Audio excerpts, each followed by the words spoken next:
அனைவருக்கும் வணக்கம். அனைவரும் நலமுடன் வாழ ஆண்டவனை வேண்டும். உங்கள் அன்பு சந்திராக்கா. இன்னைக்கு என்னன்னா, எங்கள் வீட்டில் ஒரு தென்னை மரம் புதுப்பாலை விட்டுருக்குது. அதை நீங்கள் பார்க்கலாம். பார்த்துட்டு அதுக்கு முதலாக புதுப்பாலை விட்டுதுன்னா என்ன பண்ணுறதுன்னு எனக்கு தெரியல. அதை நீங்கள் என்ன பண்ணுறதுன்னு சொல்லுங்கள். அதுக்கு வாங்க பார்க்கலாம். நின்றுட.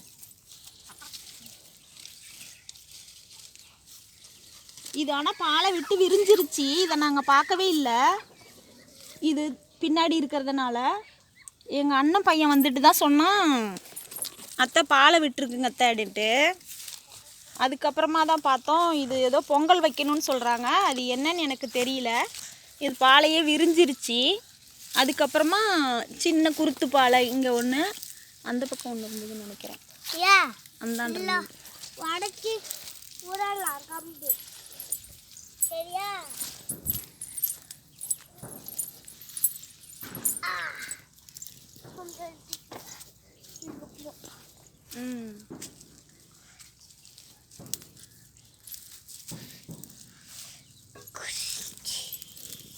இதை பார்த்துட்டு இதுக்கு என்ன செய்யணும், முதல் பாலை விட்டா என்ன செய்யணுங்கிறத சொல்லுங்க பார்க்கலாம்.